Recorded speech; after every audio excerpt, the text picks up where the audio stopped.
You are listening to Unscripted Moments, a podcast about propaganda. On this episode, I talked to Myke C-Town. Myke is 1/5 of the Dead End hip hop crew and is the host of the wildly popular YouTube channel where he talks about vinyl, reviews, metal, and hip hop albums, and much more. In this conversation, Myke and I talk about finding punk, hardcore, and metal as a kid in the 90s, how propaganda played a role in helping him formulate certain worldviews, and then we dive into Myke's top 3 podium of songs. Who will help me bake this bread? Apparently I'm a PC fascist and resisting tyrannical government. You can find Myke on YouTube and all social media at the handle Myke C-Town. That's MYKECTOWN. And I strongly recommend you watch his videos. His vinyl collection is amazing. We had a total blast, and I really hope that you love this episode. Enjoy.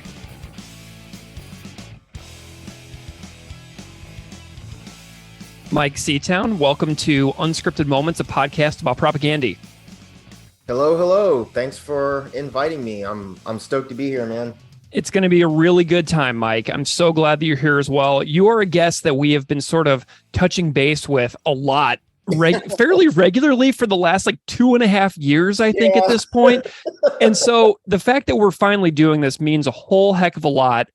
So I'm wondering if you can just spend a moment and introduce yourself a little bit to the listeners out there who may not know you or your work. Sure. Yeah. My name is Myke. I go by Myke C-Town. I guess the way people mostly know me is I'm a part of a group called Dead End Hip Hop, who we do culture conversations, we do album reviews and such like that on YouTube. I also have my own channel where I kind of cover other things that I'm interested in, punk, metal, politics, social issues, et cetera, et cetera.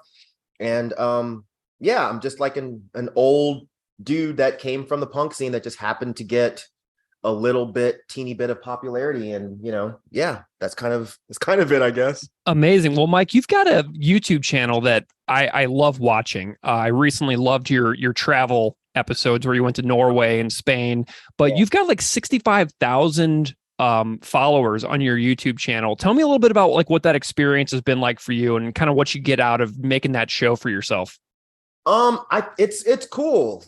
So when I was young, which I mean, we'll kind of get into that stuff a little bit later, but when I was young and I first moved to Georgia, I was kind of an outcast. I was listening to stuff that kids who looked like me did not listen to, and I didn't really have any reference to be like, oh, well, that person looks like me and likes what I like, so he's cool. I didn't have any of that. So I feel like it's kind of cool to be that for other people, to kind of be a reference point for other kind of young, kids of color who like punk rock or like metal and, are called weirdos on a regular basis. I think it's cool that they can be like, well, this guy's a weirdo and this guy likes the shit that I like and he seems to be doing all right. So maybe I'll do all right, So yeah, totally. That's what's exciting about having a YouTube channel. Amazing. Well, I'm wondering about your background a little bit about finding music. You've got such a really diverse range of music that you talk about on your show, which I love. Tell me a little bit about your sort of musical awakenings. So I always had music in the household. My mom loved music. My dad loved music.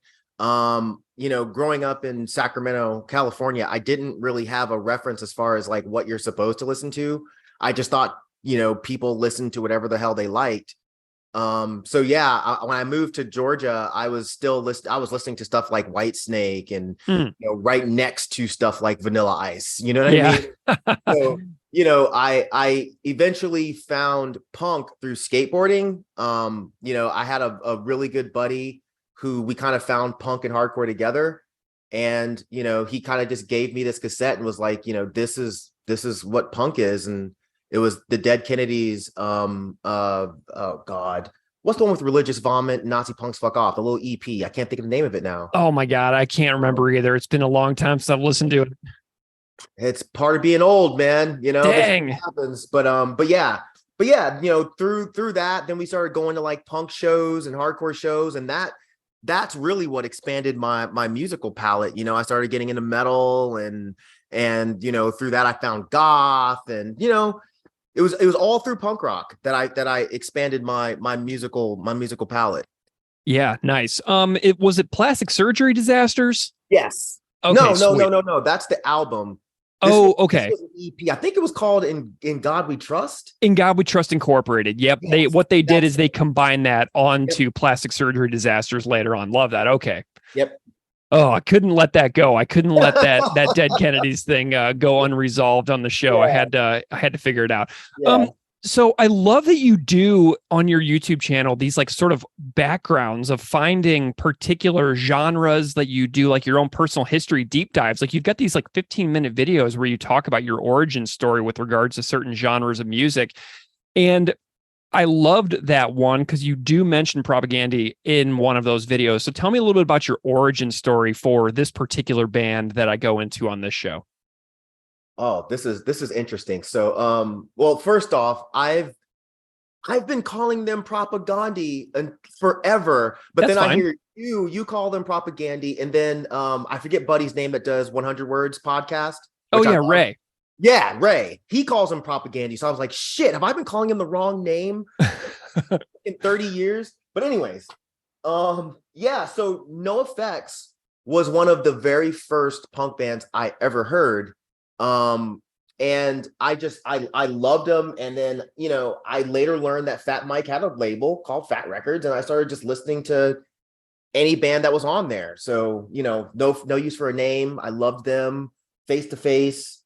But I somehow I totally missed Propaganda at first. But then once I got into hardcore and started going to shows, and I got way more into bands that were actually like saying things with their lyrics, bands like Crass and Subhumans and whoever else. So this kind of made me stop. This is really pretentious, by the way, but I was fucking 14, 15. But that kind of made me stop listening to bands that were on Fat Wreck because I felt like they weren't really saying much.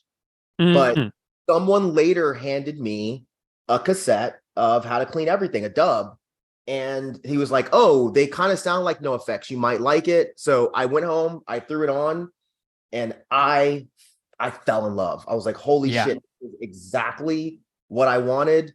And they did sort of sound like NoFX, but they just, to me at least, they were just a bit smarter. So yeah, that's how I found Propaganda. Someone just handed me a cassette. Amazing. I love that. That's that's a pretty common origin story. I think that you have that in common a lot with a lot of bands. So do you remember what year that was about? Oof. That would be around when the album came out. I would think. So like early 90s, like you were kind of like in those early days. This was probably around 94. Okay, sweet. Nice. Did you ever get to see them like live at all in any era of the band? Oh man. Okay, so you ready for this one? Oh, I'm ready. Yeah. So we were obsessed with them. And I remember, so a good buddy of mine used to do house shows at his house called the Idify House here. And they were supposed to play at Idify. I don't remember what happened, but I'm pretty sure they did not play because I did not see them there. So then a bunch of buddies of mine, we decided that we were going to drive to Alabama, which is like 2 hours away. We were going to go see them, and they were opening for somebody else. I forget who it was, but whoever it was, I didn't give a shit about seeing them. We just wanted to see Propaganda so bad. Yeah. So we drove 2 hours. We got there. We heard that they were playing at 8. So we're like, cool, let's go get some falafel, and then we'll go over to the show. So we got over to the show at 8 o'clock, but it was 8 o'clock Atlanta time. Oh. So they'd already played. Oh, man. So we were so fucking bummed that we missed them. So yeah, and then that was in like, God, 90, that was around 94, 95. But I did see them afterwards. I saw them in the late 90s, and then I saw them again, maybe about 3 years ago in Atlanta. Amazing. Did you ever see them with John K. Samson, or was it post Samson era whenever you finally did manage to get around to seeing him? I want to say he'd already left and started doing the Weaker Thans by the time I officially well, this was late 90s. Well, he left in mid 96. and Todd joined, and Todd's first shows were like December 96. Yeah. So then, yeah, Todd Kowalski was playing by the time I saw them. But when they played in Alabama, um, he would have still been the band. Yeah, John would have been there. But we missed him.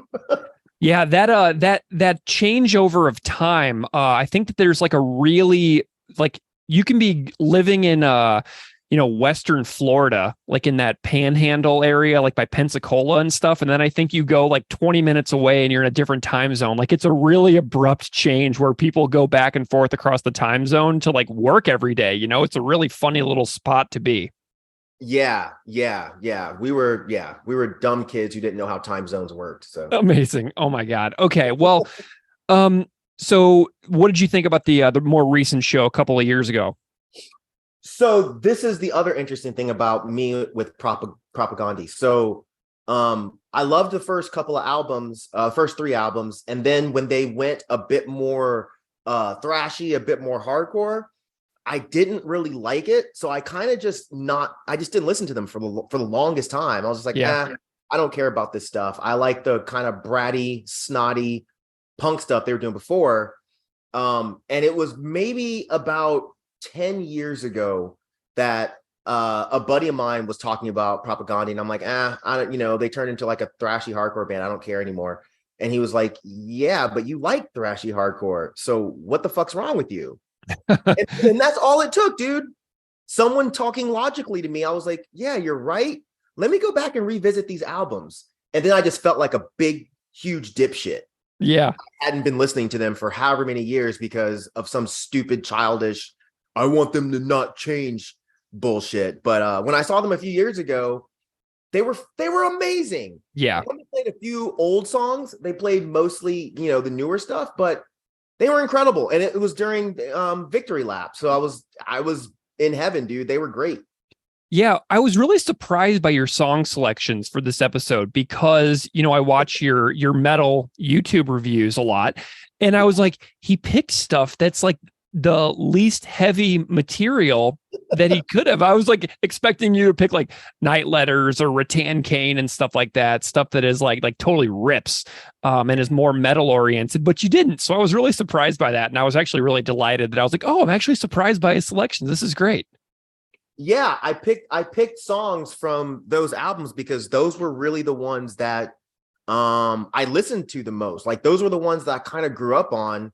And as corny as it sounds, Let's Talk More Rock is really the one that absolutely changed my perspective on a lot of things. Yeah. So yeah, I could have definitely gone with stuff that was more riffy. But yeah, I just picked the songs that really meant the most to me. Is Let's Talk More Rock your favorite of their records of all time? Absolutely. That's okay. The one that if I am wherever and I'm just like, I feel like listening to Propagandhi, I'm putting on Let's Talk More Rock, and then the album's so goddamn short. Yeah, I'll just throw on How to Clean Everything right after it. But then it's Today's Empires. Then I just go from there. Amazing. Okay, cool. Well, let's dive into your song selections. You've got 3 great songs that you chose for the episode. So we got like your, it's like the Myke C-Town podium finish Propagandhi discussion here. So the first one that you picked is Who Will Help Me Bake This Bread? So, before we dive into the song specifically, I'm wondering if you can tell me like your thoughts on this album kind of like as a whole, like the journey through it. You can mention other songs that you totally love before, and then we'll dive into Bake This Bread a little bit more specifically. Okay. Yeah, sure. How to Clean Everything. It's such a fun record, even though it's very serious at times, but the music, it's fast, but it's melodic. It's fun to listen to, but it seriously has some of the smartest lyrics that I'd heard come from a punk rock album at the time. And the fact that, I'm a jackass, so I'm kind of like unserious a lot, even though I think I have kind of serious ideals, but I wrap everything in jokes. And that's what I loved about that album is they were very sarcastic. They were goofy. They were just snotty punk kids. But at the same time, they were so forward thinking, like Fuck Machine. Like that wasn't something that that I had heard at the time, them being so sarcastic, but at the same time, it's like when you sit there and you listen, it's like, no, these guys are onto something. Yeah. Amazing. So let's talk about who will help me bake this bread. Tell me a little bit about well, first of all, tell me why you picked this song specifically. You know what's but I guess it's always the lyrics that made me pick this song. It was the whole you can rearrange my face, but you can't rearrange my mind. That was something, so let me go here. So when I was in high school, and I'm not saying this as like a badge of honor to be cool or anything, but I was literally the only punk kid in my entire high school. Mm-hmm. I went to a high school in a very small southern town, and the town's called Conyers. And the only thing that town was known for was having the biggest syphilis outbreak in United States history because of my class being bored and having sex parties. I wasn't invited because I was the only punk kid at my school. So I wasn't invited to these sex parties. So it's known for that. There was actually a whole PBS special about this, by the way. Incredible. If you ever get bored, you look it up. It's called The Lost Children of Rockdale. Amazing. Outside of that, it was known for this lady that would see the Virgin Mary in the clouds and speak to people about what she saw. Other than that, there was nothing there. So kids at my high school had no idea what to do with me. I was this weird black skateboarder from California that liked punk rock. So I would get picked on every single day by just everyone, Mm. So the whole thing of, them kind of talking about kind of getting picked on or beat up for the ideals they had. This song really, really, really spoke to me. It was like anything that was relatively outside of the norm at my high school was an instant threat to anyone there. Like these middle class white kids and middle class black kids, they were brought up to think anything outside of like their particular group was automatically lesser than. So hearing someone say loud and proud that, animals shouldn't be killed for food or resources or anything like that, it was an instant target. They would throw chocolate milk at me. They would throw cinnamon buns at me and like, oh, take this, vegan. You know what I mean? Yeah. So again, the whole, you can rearrange my face, but you can't rearrange my mind. You can beat the shell about me, but you can't touch what's inside. As a teenager, I was like, these fucking guys get it, Amazing. Yeah. Was there any like the song has like some violent imagery as well. You answer with fists, beat this shell about me. Was there ever any like violence or anything like that you were dealing with regards to like, being sort of on the fringes of this little teenage, culture? Yeah, absolutely. I was never actually beat up, but there was this thing at our school called heart checks, which I've mentioned on Dead End before. They had never heard of this, but it's basically if you're walking down the hall and you have your arms down and your chest exposed, they would punch you in the chest as hard as they could. And they'd call that a heart check. I got heart checks pretty much every day. I'd walk down the halls in an Operation Ivy shirt, and none of them knew what that was, but they just, for some reason, they were threatened by it. So yeah, they would hit me in the back of the head while I was walking, or like I said, punch me in the chest, shove me in the lockers, But I think I got it easier than a lot of other punk kids that you hear about. Like, again, I never actually got jumped or beat up, but I was definitely violently picked on. Yeah, I think that you might be a little ahead of me. I graduated from high school in 2002.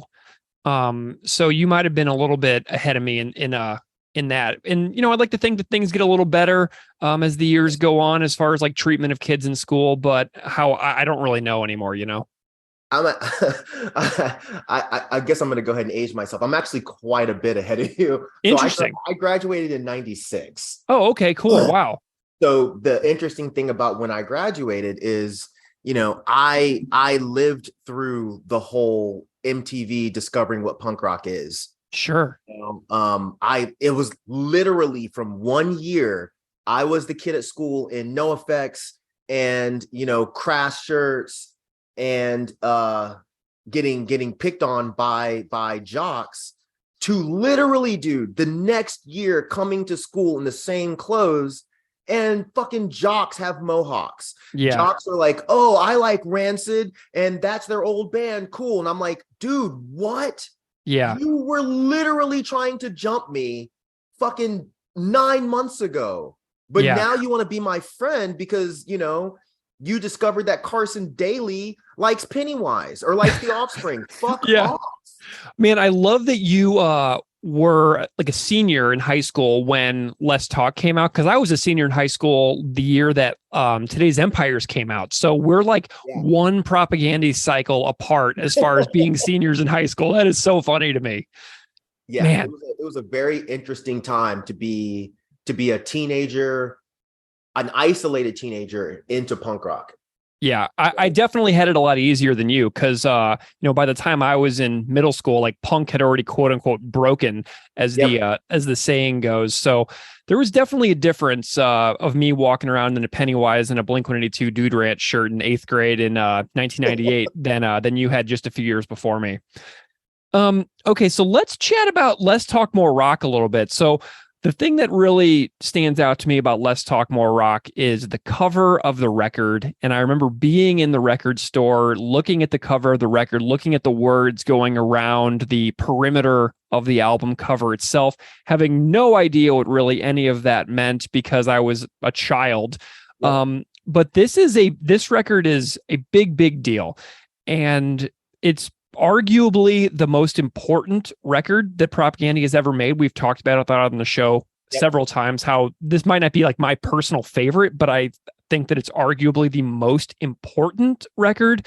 Tell me your thoughts on this one, kind of as like a musical journey. You already sort of alluded to it earlier, but like, just tell me about like why this record is like so important as far as like the mission of the record and the topics that are like enclosed in within it. And I'm just curious about your thoughts on the whole thing. So first off, I agree with you 100%. I do think it's their most important record. It might not be their best, but it's definitely their most important. I feel like they were putting issues into the forefront that style of punk wasn't really doing that much. I mean, you had bands like Good Riddance, but for the most part, that style of punk rock being like that sonic sound was more of a fun thing, you know, like you weren't going to hear Screeching Weasel talking about these types of things. Right. But yeah, like you had said earlier, this came out the year I graduated high school and I was moving out of Conyers into the quote unquote real world. And I couldn't have been more excited, man. Like this was a really formative time in my life. And I owe a lot of that to this record. You know, I was stepping out, like I said, into the real world.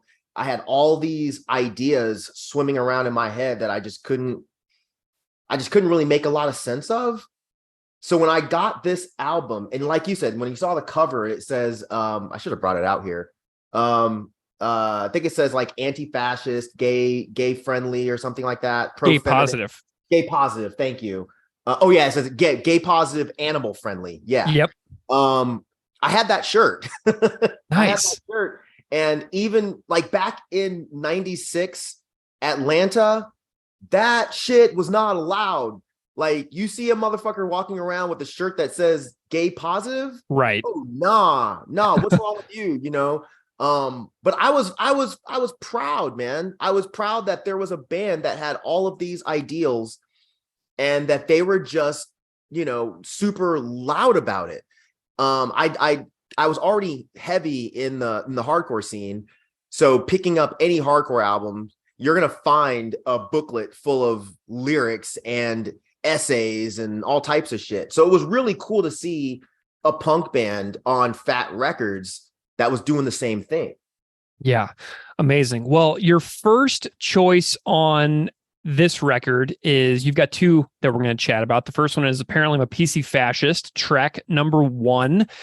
And I know that you're a vegan. You mentioned it earlier. So you can feel free to talk about your journey in veganism as well. Tell me a little bit about why you picked Apparently I'm a PC Fascist as one of your podium finishers. I I think I like that song so much because it's the shit that I heard when I was in high school. Now, no one knew what fascist meant in high school, so no one said that, but it was always this like, I'll say that they used a different F word, but it wasn't fascist. You know, it was the F slur. So it was, you're a PC F slur. I got that pretty regularly throughout high school. So seeing the name of the song, I was like, okay, this is cool. And then the second they start, it's like, oh, this is totally how I had started seeing the punk scene, you know, because by that point, I'd been going to punk shows since I was like 14, 15. And by 17, 18, I was getting a bit, you know, discouraged. But they kind of said pretty much how I felt about the scene, you know, coming from high school where I was shunned and isolated into finding the punk scene, the hardcore scene, where it was supposed to be all of these kids were anti-racist and they were supposed to be thinking about things in a different way. But then I would get like microaggressions from other punk and hardcore kids. And, you know, you had cliques and you had people being just as mean and shitty as the jocks at my high school. And I don't know how involved in the hardcore scene you were, but this was during the time when like hardcore kids wearing, you know, basketball jerseys was like a cool thing. I remember that. Yeah. And there was like this very machismo thing, which that was never me. I was always this sensitive mama's boy that just wanted people to get along. And, you know, I wanted people to be good to each other, even though I could be a dick at times too, because I was young. You know, it was just, I felt like there were just a bunch of kids that were only pretending to care about, you know, marginalized groups because the bands said that they were supposed to. You know what I mean? Oh, totally. So it was just cool to hear the way Chris was talking about these things. And of course, the way it related to the way people treat animals, which is something I got more from the punk scene, where kids would be talking about rejecting the way that they were raised and fighting this system that's been put in place. But when it came down to something that I find to be very, very simple to do, which is not consuming animals, they just couldn't do it. Like, I don't know, it was weird, man. Like they would claim to be against violence, but they'd ignore the blatant violence that they were actively supporting. And I'm not trying to, I know it sounds very pretentious and soapboxy, but you know, we're all hypocrites. Oh yeah, you know? Totally. We can all be anti something, but the way capitalism is set up in America, you're kind of forced to take part in certain types of brutality and violence or support systems that you don't want to. But I'm also not down with this kind of defeatist attitude that a lot of punk kids had, which is like, well, you know, I have to buy groceries that are packed in harmful plastic, so I may as well just say fuck it to all of it. You know, I like how this song was presenting these ideas of like having discussions about this stuff. You know, you call me on your shit. No, I'm sorry, I'll call you on your shit. You call me on mine. Like that was something that I felt deeply like, we have to talk about this stuff if we're going to make anything better. Yeah, the what you just said reminds me a lot of the line from the song where it says, "And you can feign ignorance, but you're not stupid. You're just selfish. You're a slave to impulse." You know what I mean? Yep. It's the knowing all of these things and just having like the lack of will to follow through on that. That's kind of like what you seem to be speaking to a little bit that you were seeing in your peers. 100%, because, you know, when I first got into punk and hardcore, it was just music, but that was when I was like 14 or 15 years old. But when I got to be a lot older, I was expecting people to be thinking about things differently and trying to actively put change. And not to shit on the Atlanta scene. Atlanta had a lot of kids that were doing a lot of good. There was Food Not Bombs here. There was a group called CAFT that was a coalition to abolish the fur trade. There were a lot of animal rights groups and pro-humanist groups or whatever. But it just got to a point after a while where it was like, oh, this person who was vegan a year ago is not vegan anymore. Or this person that was anti-racist before is now voting conservative. It's like, what the fuck is happening? Like, what is going on? And I watched this stuff happen and I was just like, all right, well, you know, the punk scene is going to shit. but at least I can put on propaganda, and it's like, yeah, Chris is talking about similar things where it's like, yeah, you're not stupid, you're just totally selfish and you don't feel like changing. And Right. that sucks. How did veganism go over at home for you? Whew, my dad was like, this is stupid. What's wrong with you? Are you gay? Those were literal statements. My mom was fine with it. She was just like, well, I'm not going to cook for you because I don't know what to cook. So yeah, if you want to do this veganism thing, go for it. But you'll have to find your own food. So being being vegan in 1993, I think is when I started. Yeah. There was no food. Like the burgers we had, I was literally talking about this with a buddy of mine last night at the Cure Show. If you wanted a veggie burger, you had to go to the store and buy it, and it came in a box, and you had to mix it with water and fry it.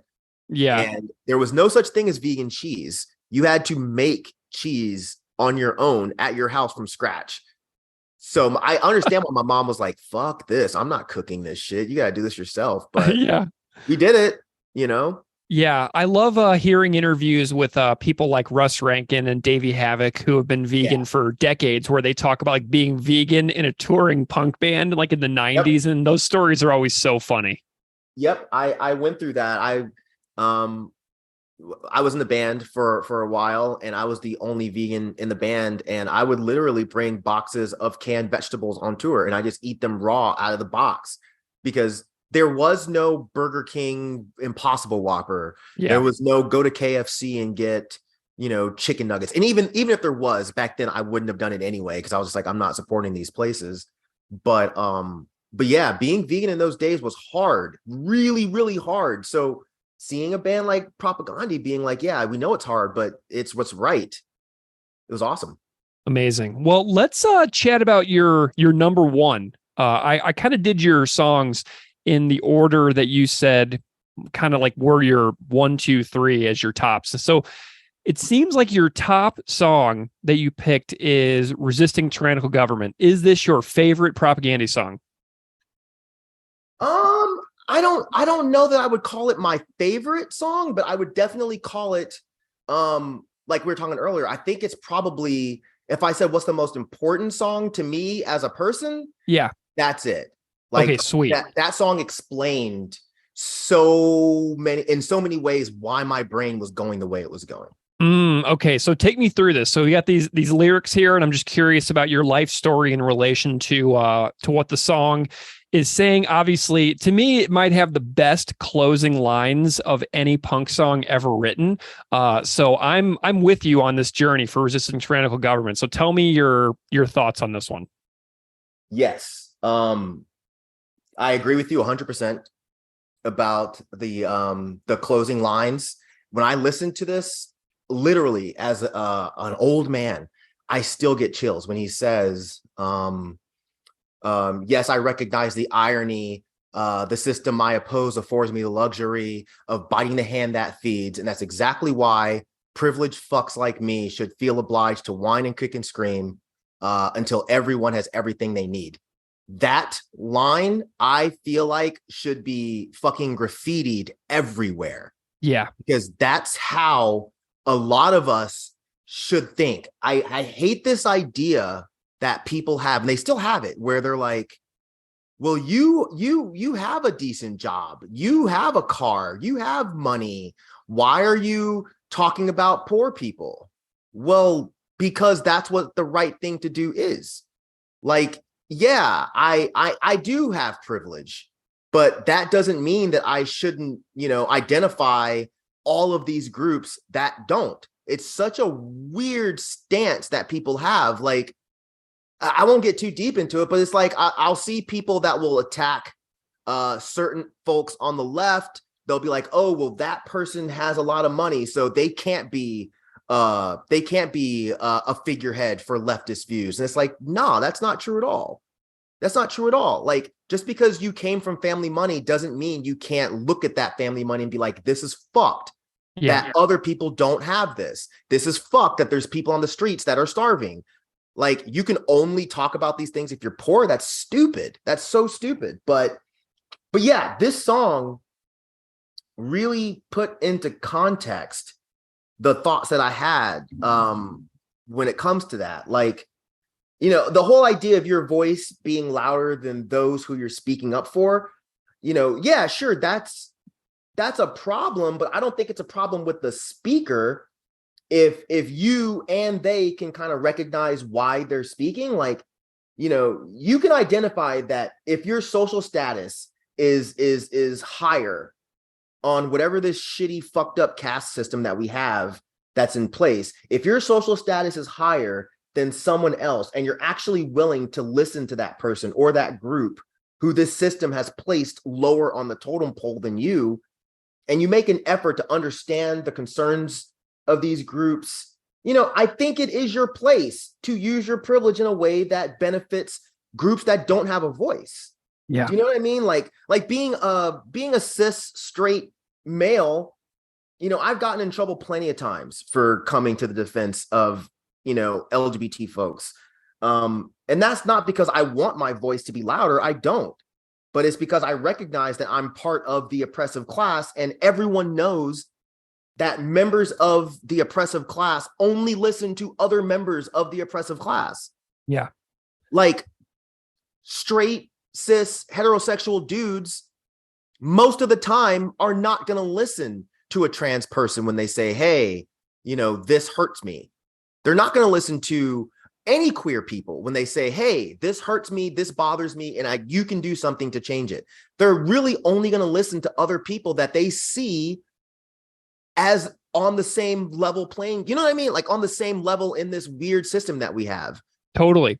Yeah. Well, for me, another example that really jumps out is the fact that so many tens of millions of Americans have no access to health insurance or reasonable cost healthcare. And for me, I grew up and I always had those things like going to the dentist, orthodontist, doctor, totally normal. But then I moved abroad and I was like in England and Canada where there's like more of a universal healthcare system in place. And then one time I was living in the UK and I visited my parents back in the US, but I had aged out of their health insurance. So I was visiting my own country for the first time with no health coverage whatsoever. Wow. But then I had health insurance in another country that I wasn't even a citizen of. And then so ever since I had that experience of being like, wow, if I get hurt while I'm in my own country, I am totally screwed. And so now I talk about this thing all the time, like on social media with to people being like about the bankruptcy rates for lack of healthcare in the United States and things like that. And I have decent health insurance now, but I still yell about it all the time. So to me, that's kind of like my little way that I can be a part of that. Yeah. I'm totally with you.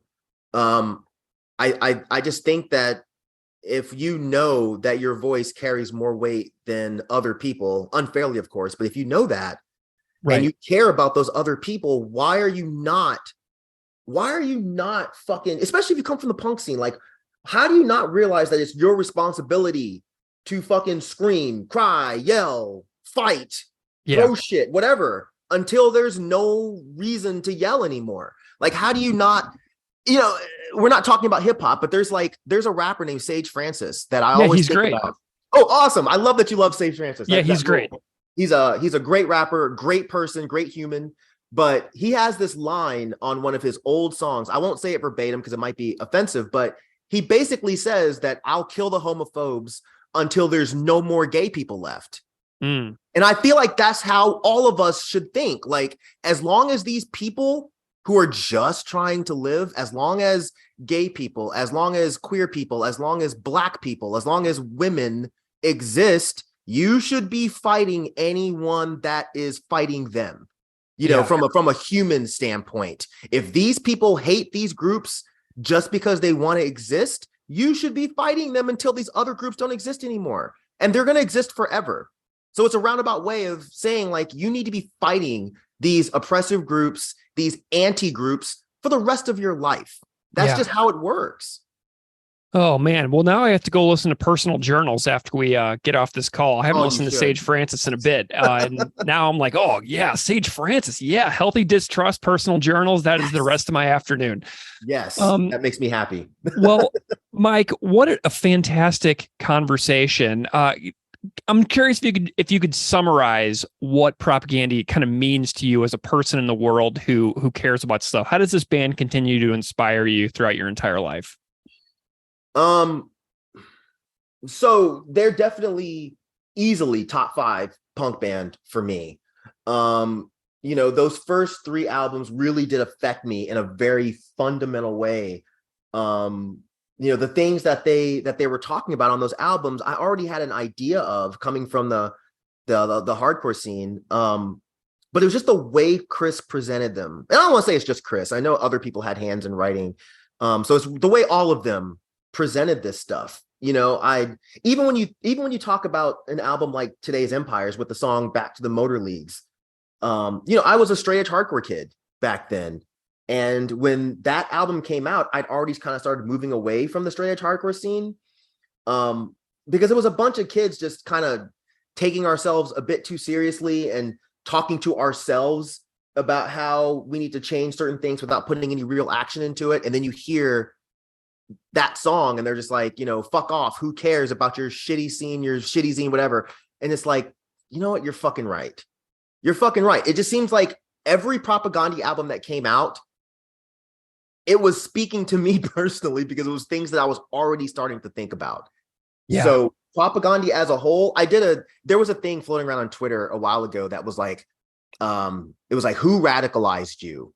And the band that I had said was Chokehold, which is another Canadian hardcore punk band.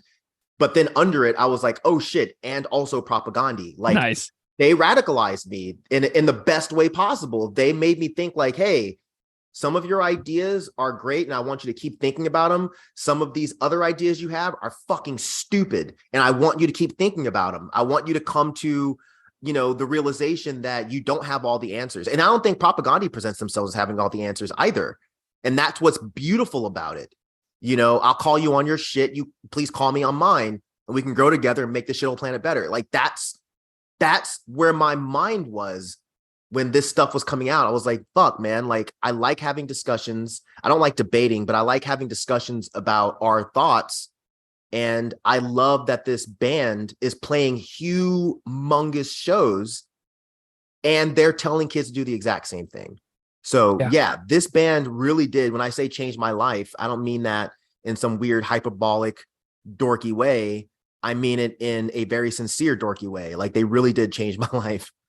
Yep, me too. Couldn't agree more. Well, maybe if they go on tour again in the South someday, that Dead End Hip Hop can play a show with Propaganda, and you can tell Chris some of these things. So, Chris, if you're hearing it, maybe see about getting Myke involved with a show. So, Myke, tell everybody where they can find you if they want to follow along with your work, because I'm hoping that you'll gain some new fans from hearing you on the show. Yes, really quick though. I almost shit my pants when the Propaganda Twitter account started following me. I was like, "Oh my god!" What? Oh yeah, me too. Yeah, me too. Holy shit! I know. Yeah, I was about to ask you if you had the same. Oh, dude, totally. And I was talking to Adam Russell from the band Story of the Year, and he had the exact same thing happen to him when he was on the show. Because Adam and I are massive Propaganda fans, and we're both from St. Louis. And so whenever he was on the show, he messaged me with a screenshot of that Chris had followed him and he was flipping out. So yeah, it's the same thing. But yeah, it blew my mind. I would absolutely love if they ever played Atlanta to just meet, shake hands, and just be like, dude, you have no idea. As a grown ass man, you absolutely changed the course of my life. But yeah, as far as where people can find me, I am Myke C-Town across everything. So MykeCtown. That's Instagram, that's Twitter, that's YouTube, and Patreon. I am across the board Myke C-Town. So yeah, if anybody wants to hear some of my stupid, ridiculous ramblings, or send me recommendations for cool music, or just talk about the fucking weather, man, that's where you can find me. Rock on. Myke C-Town, thank you so much for joining me and chatting Propaganda. It's been a real pleasure. Yeah, thank you for inviting me. I'm so used to just talking about rap music on podcasts and stuff, so it's awesome that I'm getting to talk about other shit like one of my favorite punk bands. So thank you for inviting me to do this. This has been awesome.